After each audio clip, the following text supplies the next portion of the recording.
Hey guys, and welcome back to another video. Today's video is going to be Codi's first jumping session since having 8 weeks off, and this is going to be a bit more of an exciting video to watch. I didn't have too much footage of the first time, and so I decided to do it in a 4-session period so that you guys can see from his first session back to getting some progression, some exercises that I've done with him, and I'm going to explain to you everything that I'm thinking and what I want to get out of each session, and it hopefully will give you guys maybe a little bit of ideas to do some exercises in your 20x40s, because we have a small dressage arena at home, so it's not really very easy to get much course jumping done, but it is okay for getting their jumping muscles started and going, so that hopefully when we get out soon, going to be next week hopefully now, that he'll be ready and prepped for going and doing a course. So let's get on with the video and just talk you guys through basically what I'm doing at each point and what the aim of the session was. So this is the first time we're jumping. As you can see, I've got some raised poles in the corner and I've got some ground poles in the other corner, and then I've just got this oxer on the long side. And I actually got this exercise off of a Piggy vlog. If you haven't seen that vlog of her jumping her horses for the first time, then go and watch it. It's on YouTube. The Piggy exercise I really liked. It was really integrated into what I was already doing with Codi, so I was obviously already doing the pole work, and I felt that it was going to be really beneficial to still have the pole work there and just have one fence to focus on, not too difficult. An oxer so it makes a nice shape, keeping the poles either side on the floor, and that then keeps us focused on what's going on. He tends to get overexcited when he's had a break from jumping and comes back into it, so just keeping lots of things coming up quickly but that's not going to strain him is really helpful, especially for if you've got a sharp horse. Like, I feel that keeping their brains working will keep them rideable, and that really worked, and I was super pleased with how that actually helped me out so much, because I could sort of focus on what I was doing. So that is our first session, and I was really pleased with that. Okay, so now we've moved on to the next session.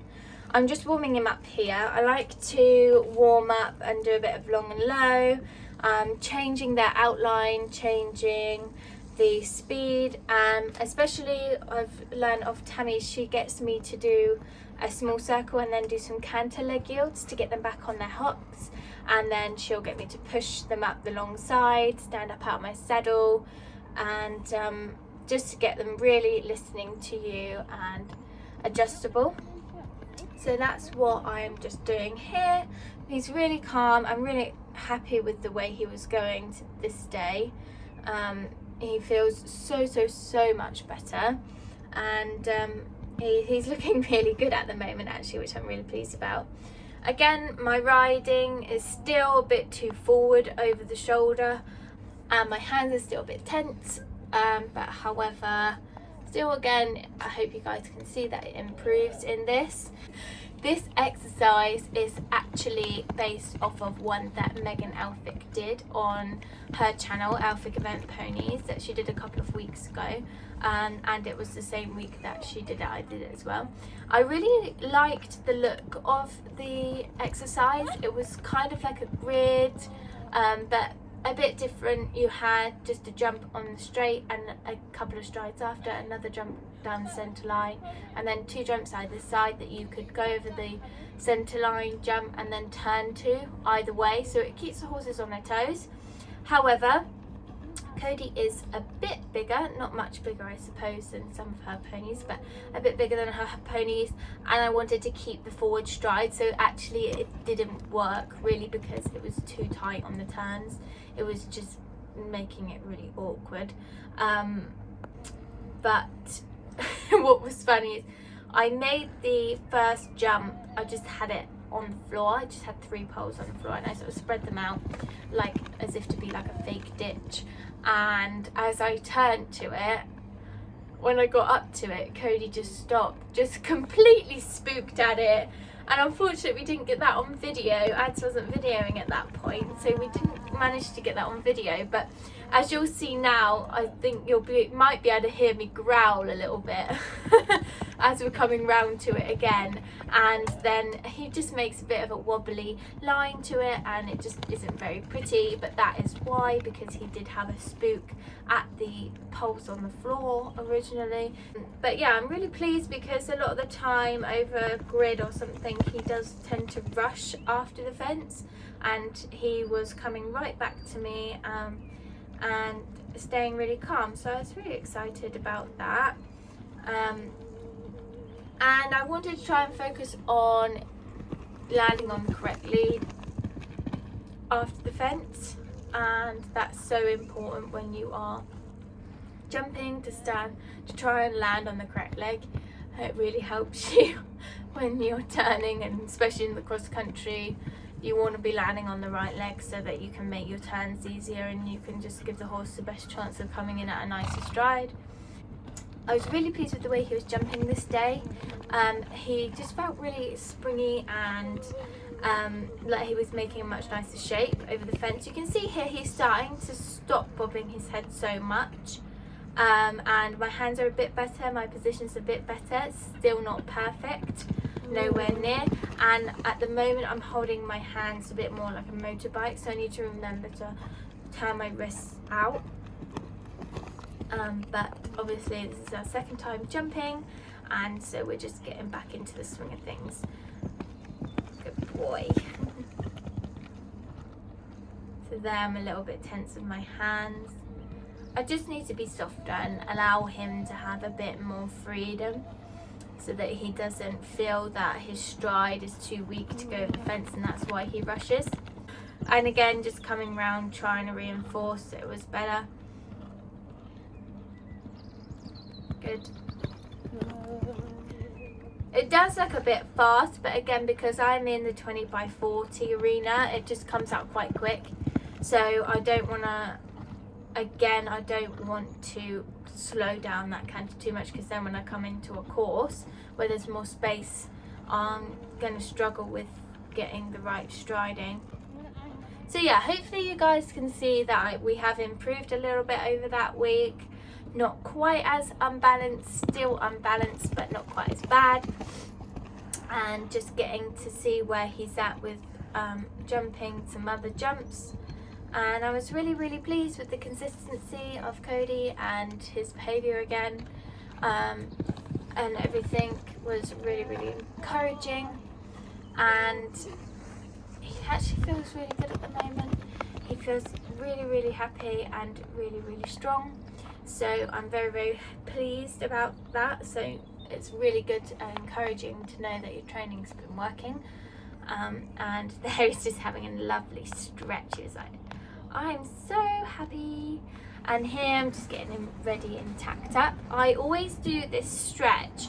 I've always done it for about 4 or 5 years now. My physio actually told me about doing it before I put the saddle on, because when I used to put the saddle on Cody, and as soon as I got on him, he would be really, really cold backed, like really cold back for about 5 minutes into the ride, and then he'd settle. And she told me if I tried doing this stretch before putting his saddle on every time I ride, it should help stretch out the muscles, and then the saddle will sit better on his back, and he shouldn't be as cold backed when I get on him. And it was a game changer. If I don't do it, he is horrible. He feels like he's going to buck every 5 seconds, and he just gets really humpy. Compared to if I do it, he's not cold backed at all, and it was like an instant change. So that's really changed everything for my tacking up routine, and I always do it. I use just my nails, or if you've got a sort of a hoof pick, you can lightly go down the muscle. If you have a physio, then ask them to show you how to do it, because I highly recommend you do lots of stretches with them before you tap them up. So here you can see I'm just warming up, again doing the canter, leg yields, and changing up stride length, just doing lots of transitions, getting him listening to me.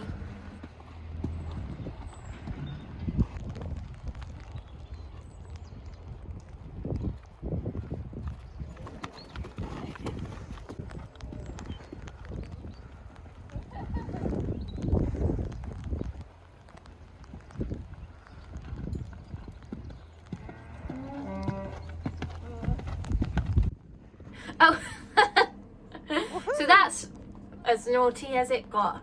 So that would normally be a big buck, a big rear, a big buck, a big rear. Yeah, so this is a little bit naughty, and he's just getting a bit excited. It was quite cold that day, and I just clipped him. I don't know if you noticed, but yeah, I just clipped him, so I think the cold air got to him a little bit there. And we're just coming into our first jump now. So this exercise, I decided that I just wanted something simple. I wanted to just have one fence down the long side and have something that was gonna help train the shape over the fence. So to do this, we just put a pole either side of the fence and had a cross pole oxer, and we didn't keep it very high, we kept it quite low, and we just widened it a bit each time. And I find that having a really wide and low fence can really help with making a shape over the fence. You want them to be really wide and rounded over a fence, and that gives you a really nice feel. So here we didn't go too wide, we didn't go too high, just make a nice shape over the fence, and again keeping the canter consistent and working on my balance and working on keeping his head up.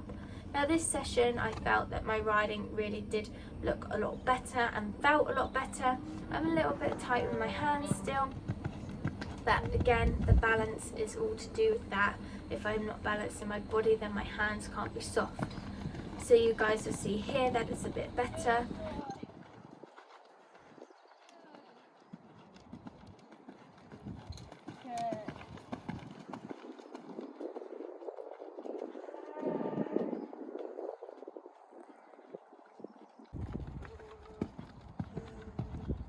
You can see I'm not very good at landing on the correct leg at this point. I had a bit of a mental block with this day. So I didn't really know what was going on. I think I was trying to focus on the other things, on my riding and focusing on how he felt rather than landing on the right leg. But hopefully soon we'll be able to manage to think about everything and it will become a bit more muscle memory, but who knows. Yeah, he's definitely a lot more up in his head here.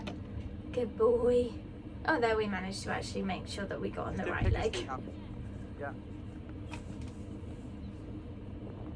Good boy. We have a bit of a wobbly there, and that's just because he was actually focusing on something that was going on outside of the arena, and I didn't keep his focus on me. So I just come round again and try and fix that, and it was much better the next time. And so I was really pleased, apart from the turn at the end. We'll just ignore that.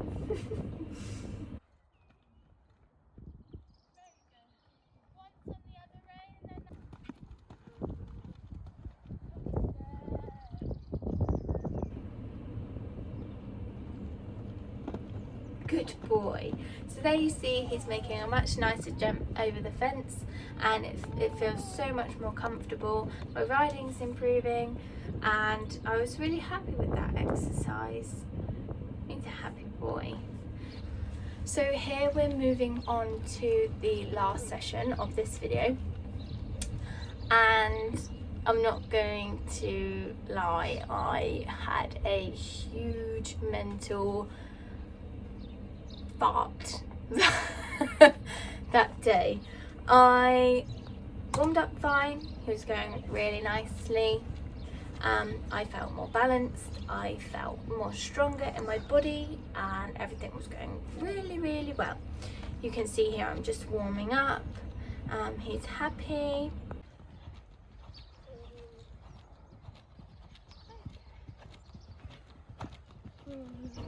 A little bit tense with the hands there, but generally I was better standing out. Here I'm just coming over the first fence and it looks fine.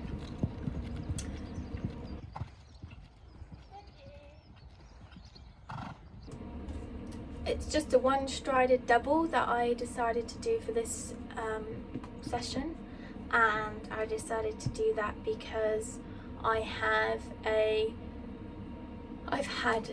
a few problems with going over doubles and distances, and that is purely because I've had too short of a stride. As I was saying earlier, that's generally why I've had poles at intermediate height, because I end up tripping a stride because Cody's stride is so much shorter than what we need, and what we've been training for is having a shorter stride, and then I go out and try and do these big courses with bigger strides and he ends up struggling to get over them. So that's when we have poles, and I want to try and do this exercise. So I made it a one-strided distance, a normal one-strided distance. I didn't make it long, but generally we struggle to make the normal distances, so I just wanted to do that, getting back up and running. So I was really pleased that actually in my own head I'd sort of changed the way I think about distances. And as you guys can see, that first warm-up fence was fine, it actually wasn't any issue. But oh my gosh, in my head I thought I did everything wrong. I thought I was pulling him, I thought I was unbalanced, I thought I looked terrible, I thought, oh, I can't ride, I'm always hinging him, oh, it's not good. And he made the distance to the next pole and was calm and nothing went wrong, and I just went into a mental breakdown. And I'm not embarrassed to tell you guys, I really want to show you guys everything that I go through with riding. However, I then didn't film anymore because Adam, my boyfriend, who was with me and helping with poles, I just said to him, like, look, can you turn off the video? I need someone to talk me through things. So he just really helped me calm down, and then we spent the next sort of 20 minutes just warming Cody up. But that is why I didn't film any footage. Eventually I got over it, and actually I was so pleased with the session. It ended up being a really great session, and I'm so happy because normally when I have a bit of a mental block like that, it ends up just being a really bad session and I just end up feeling like rubbish at the end of it. So I was really chuffed that I managed to get through it and work my way through it, and I'm really grateful to Adam for helping me through that. So you guys will get to see that I then come through now at the fence, and it is just upright to an oxer this way around, and I was so pleased. My balance was so much better and my hands were so much more consistent. His head kept up and his rhythm was really nice and really consistent as well. And you can see I actually made the distance really easily. Normally that would be a one stride that I would have to chip in a stride every other time, or one time it would be really awkward jumping, or I'd have to really click or really kick him on. So I was really pleased that the distance was easy.